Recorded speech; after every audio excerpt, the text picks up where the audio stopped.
6 candidates are in the running for 2 seats on Cupertino City Council.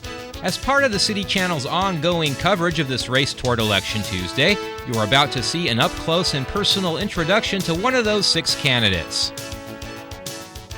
This is Candidate Roundtable with tonight's featured City Council candidate, Raj Abhyanker.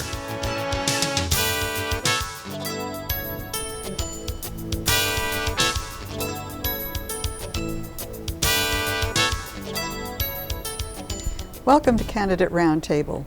I'm Roberta Holloman, a member of the League of Women Voters of Cupertino Sunnyvale and the moderator today.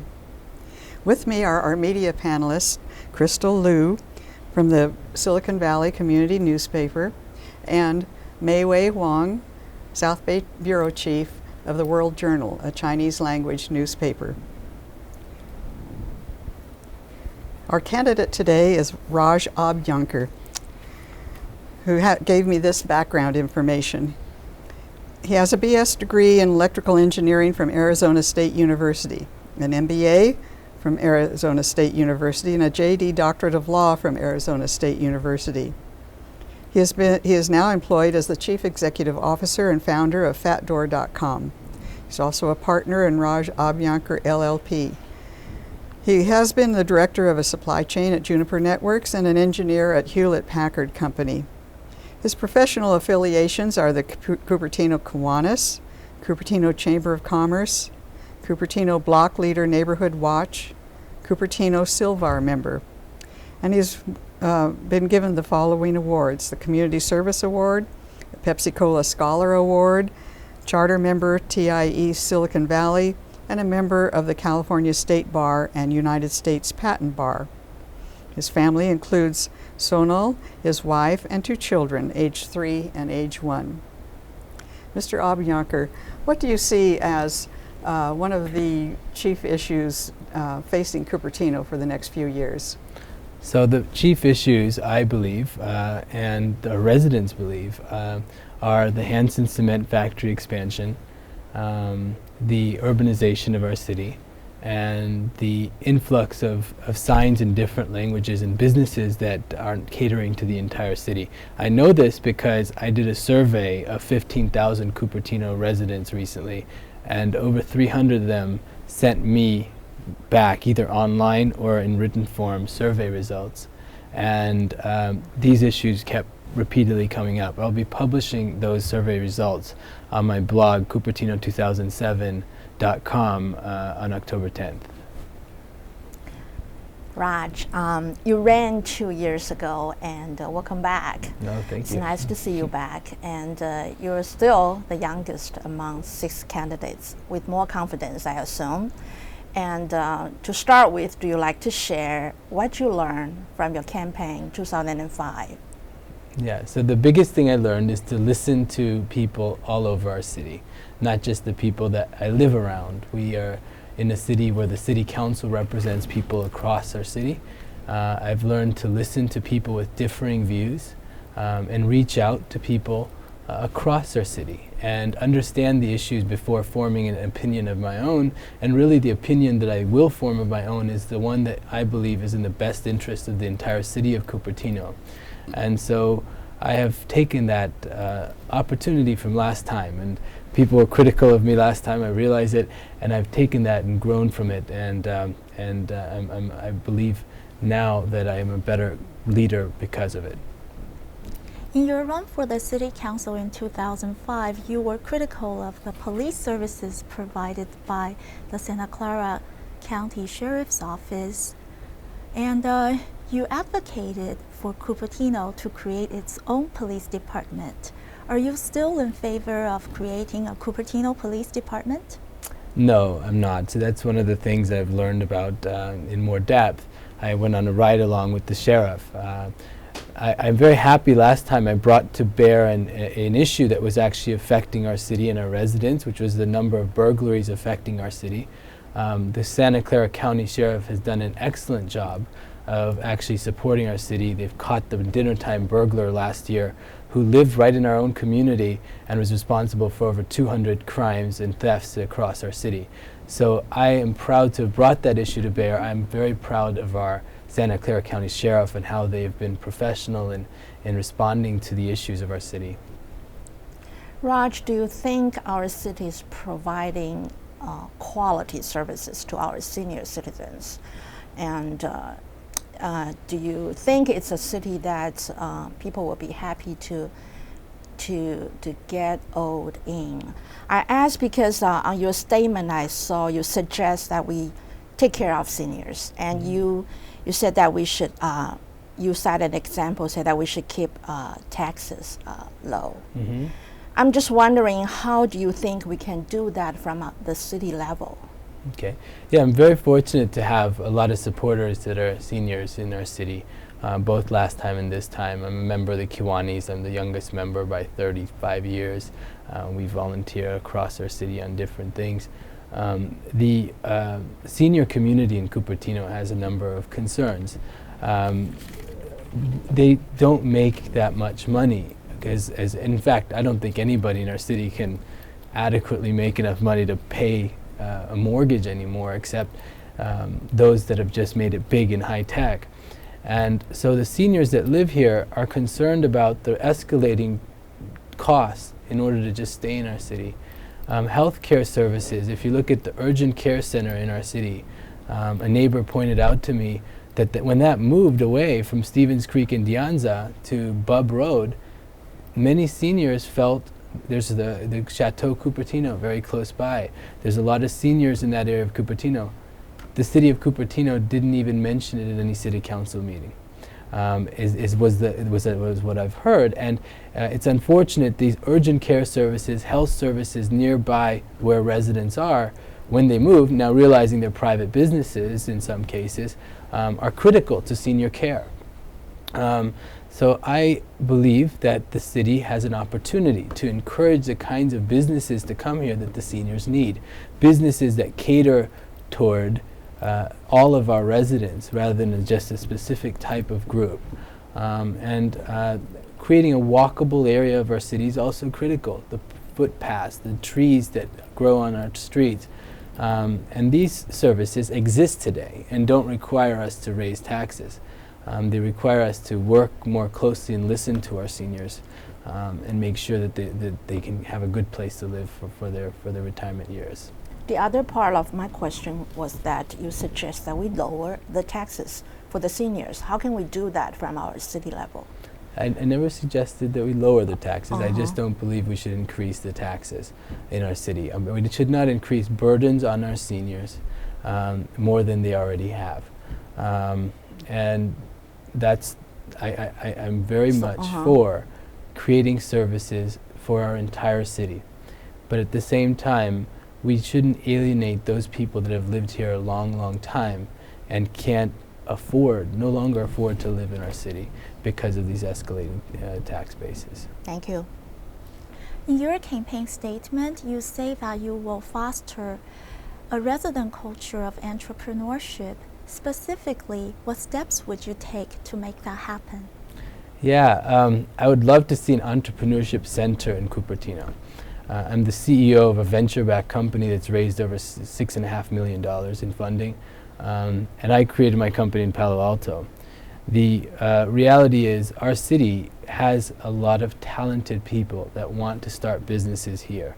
If we had an entrepreneurship center where residents of our own city can come together and learn about other entrepreneurs who want to start businesses. What are the services that an incubator of sorts. In fact, Cupertino has an incubator. It's called the Acorn Campus. Yeah. It's a privately owned incubator. I've tried to approach them. It's not something that seems to be inclusive to the entire community. They haven't met with me yet, for example. The city of Cupertino has an opportunity, either at the Quinlan Center or wherever we can find open space, to allow and create recognition for services available to people that want to start companies in Cupertino. We can create another Apple computer, another HP right in our own backyards, and we need to let that foster because of the kinds of smart people we have in our city, both kids and adults. Even our schools are excellent. Many young kids and high school students are very entrepreneurial, and we should encourage and foster that. You brought up the three main concerns that you got from your survey. And the third one is about the signs. I know that some people are saying that we should enhance the characteristic of diversity in this city, but also the concern you showed on the survey, like not being able to read the signs, is a problem. Do you see there is a way to balance these two sides of opinions well? I mean, in the middle? Yeah, I think, we should have signs that are both in English and another language. We shouldn't have signs just in one language that the majority of people can't read. It's almost like saying, no colored people allowed. Before the 60s, we had segregation in America because people didn't feel welcome in those places. In here, what we have is businesses that are coming together, creating signage on streets that the majority of Americans can't read. Often they're in Chinese or other languages. And in our own city, that creates segregation of cultures, and it does not create unity among the residents. I think we should at least try to have and encourage signs in both English and another language. And other than that, you think the diversify thing in this city, are we doing enough? I mean, providing different services to different ethnic background groups? I think we have an opportunity to really do that better. We don't have that many Hispanic students. We don't have that many black students. A lot of America is comprised of African Americans and Hispanic peoples, and we all benefit to have people of different ethnicities, races, and cultural backgrounds in our classes. My wife grew up in Texas, in Houston, Texas. She went to a magnet school. She went to an almost all black school, and she came from the suburbs into the school. We have an opportunity to reach out to our neighboring cities and actually enhance the quality of education, both for our students and an appreciation for across our Santa Clara County, and share the excellence we have with people of all different backgrounds. But quite frankly, being on the city council, I can't control what the school board is going to do. And I met with Phil Kwan, the Cupertino Union School District superintendent, and I support what he's doing. I support what they're doing. I can just be champion what they're doing. I would love to see more diverse schools, but on the city council, we don't decide those issues. Well, let's look at the 3 concerns you found in your survey again.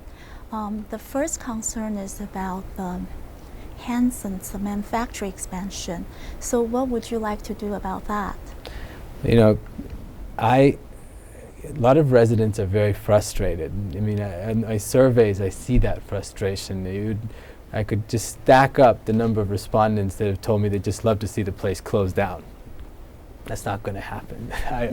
In fact, even if I were to tell you I'd like that to happen, that's not going to happen. Hanson has been here since the 1930s. They supply 65% of Santa Clara County with construction materials. I've met with Hanson, and I'm also part of a group in Cupertino, that's ad hoc Cupertino, that's concerned about its proposed expansion in 2010. They're going to actually be tripling, or actually changing the area in which they mine 3 times to what it is today. It already is one of either the top or the second largest cement operation in the entire state of California. There is coal that is trucked in every day between 1 and 3 p.m. and that coal is burned in that cement factory, which is right next to Cupertino. So now I realize it's Santa Clara County land largely, but our residents are very concerned on the health impacts of coal burning in that factory. Also the second pit that they've proposed, which is very close to Cupertino off of Foothill Boulevard. And that pit will cause health concerns for the residents nearby and has raised alarms. So I've been working with Hanson to see what's the equitable way to make that agreeable to both us, the residents, and the cement factory. The roads that we use, Hanson uses to get to the freeway, are all Cupertino roads. Trucks go 24 hours a day down those roads. David Knapp has told me about 700 trucks come from the 2 quarries down Foothill Boulevard every day. Dust, air pollution, it's bad for our residents, it's bad for our kids, it's bad for our seniors. And so what we need to do is constructively work with them to find a mutually agreeable solution. And if I'm on the council, I will make sure we champion the views of residents first, our residents and the health concerns that we have with the proposed expansion, to ensure that it's done in a way that our neighbors will find acceptable. Thank you. So that means more negotiation with the county. Proactive negotiation. Proactive. We need to be proactive on the issue. We can't just simply say it's Santa Clara County land, we can't do anything. We are the residents that are affected. We are the city that's closest by. Our neighbors are concerned, and we should express that concern. Now, granted, Hanson and having a quarry nearby means that we don't have as many trucks that are carting this cement across different cities. So from an environmental perspective, there are some arguments to have a quarry closer to where construction is. But how do we address that so we minimize traffic impacts, minimize impacts of health by not burning coal, for example, in a quarry that has access to natural gas, which is a much more cleaner burning fuel? If we as residents in Cupertino voice those concerns and have people on the council that care about those concerns, as I do, then we can make a change. We can actually make them a better neighbor than they already are. You can learn more about this candidate and the other candidates that are running for Cupertino City Council at the city's website, cupertino.org, and also at Smart Voter, the website of the League of Women Voters. That's smartvoter.org. Mr. Abhyanker, let's look again at the three concerns. Now let's talk about number 2. Okay. Urbanization. Actually, in your campaign statement, you've talked about creating a downtown Cupertino. So how do you look at these two issues, urbanization and creating a downtown Cupertino? And where would you like to have the downtown area? Right. So I think we need to create walkable communities and encourage people to get out their car and walk. I believe we need to create sustainability in everything we do. The majority of the residents in our city are concerned by the planning commission in our city approving projects that don't consider what the neighbors really want and what they have in mind. If we have someone who has the trust of neighbors, as I do, and I will uphold that trust to make sure the kinds of things that we put in our city meet the character of our city and follow the general plan. I believe that sustainability in building construction is very important. The kinds of roofs we approve should be green roofs, ones that will reflect light and create less effects on global warming. If you look at the kinds of lights that we use, instead of using incandescent lights, we should be using fluorescent lights for everything that we approve, which actually has better effects on the environment than using incandescent lights. The fluorescent lights last longer and don't need to be replaced. So when we look at planning and urbanization, there's nothing we can do about it. Cupertino is not going to be an orchard again. And I don't think most people want that to happen. But what they want is growth that works for our neighbors and takes into account the character of our city, and that's and creates retail that is going to be available to all people of all cultures and all ethnicities. And would you still like to create a downtown Cupertino? I would love to see one. So where would you like it to be? So the residents and the private businesses who own empty plots of land would need to submit proposals. And as a city council person, I'm open to listening to private companies' proposals. We have an opportunity in a number of large areas of vacant land, particularly the HP land, which is off of Wolf Road. It's also referred to the old Toll Brothers land. Toll Brothers did not take that deal from HP. It's now being sold as is by HP. And that's a vacant parcel of land where there's an opportunity. Next to it is Cupertino Square. Recently, I believe Cupertino Square was just sold. And that Valco now is owned by 2 different groups. I'd love to see private industry come up with a plan to create a walkable center of our town. And let's get the neighbors together, let's have their input, and let's make sure it meets the character of our city. first, and let's make it so that we have a central pride point in our city. And I would love to see a downtown area. Every city around us has one. Well, why don't we?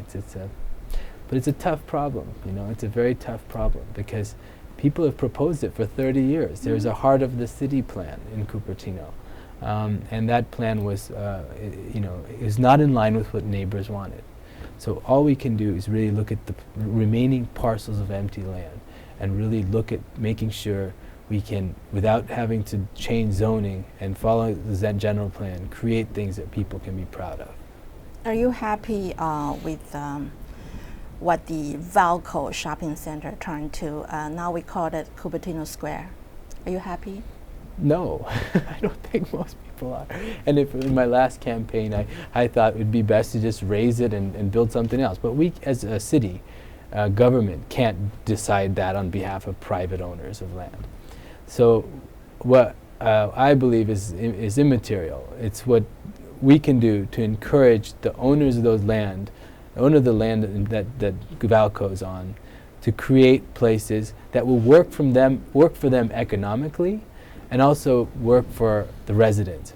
So what we have now with Valco is a movie theater, and we have Strike Bowling Alley and a bunch of vacant, empty dungeons next to it, in my view. You walk down the Valco, there's a big pit next to it. My kids are afraid to fall in.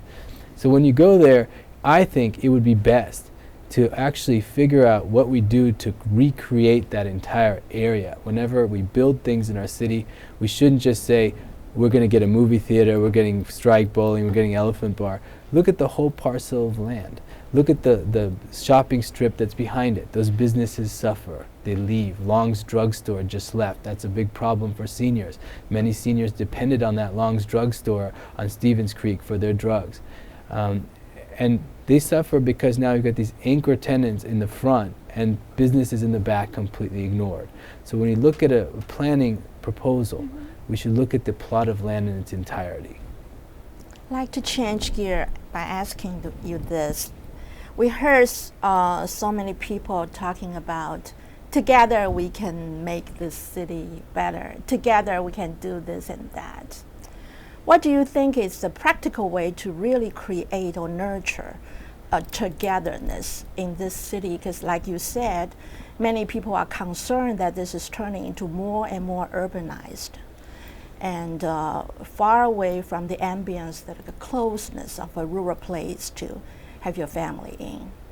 Do you have any suggestions? Do you think about that? How do we create that we're together, and together we can make things happen in the city? Yeah, so together, to me, defines both culture and actually place. And if you look at culture, we should elect council members of all different ethnicities who can voice the concerns of all different ethnicities and races and bring them together. And be able to listen to people that have lived here a long time, to those that have immigrated recently. And so no matter who we elect, that person or two should voice the concerns of all the community. And that way we can make sure we have a council that represents and brings together the different cultures and people that have been here for a long time, seniors, young people of all races. Now, from a place community, I think the vast majority of Cupertino residents, contrary to what you may believe or what you may think of me even, is not that they want to see no growth. They want to see sustainable growth. They want to see growth that works. And people, once they understand that, it's not that there's two camps, people don't want any growth and people that want all the growth in the world. The middle ground is what we should strive toward. And by listening to people of all different sides, I can see that there is clearly many people saying the same thing that you would have otherwise thought would be on completely opposite poles. So to compromise and have the skills, being an attorney, I've been also an arbitrator, I've done arbitrations, I know how to bring people together. And electing Raj Abhyanker for City Council, I can do that. So that's why I asked the voters to vote for me. So how would you like to bring people together? So the number one thing is make sure that they know you're available to listen to them. That you're not made up your mind before you walk in the council chambers. You take the time to understand issues prior and listen to both sides. Now, the decision may not be popular that you end up making, but it's one that you have put thought into making sure you've listened to polar opposite sides and tried to find the middle ground between them. And oftentimes there's common traits that everybody has. Even if there's people that are have differences, there's a set of things that they all can agree. So identifying what people can agree on, making sure the other council members also can be on board with the consensus of trying to solve the problem for what's best for the city, putting aside, and I think the council does that, but occasionally we need to make sure that we constantly listen and don't make decisions in advance of letting residents come and talk and express their views. Thank you. Thank you, Rob Abhyanker. Thank you, Crystal Liu and Mei Wei Wong. And thank you for watching. We hope you'll be back to see our next edition of Candidate Roundtable. Check the city website for broadcast times and dates.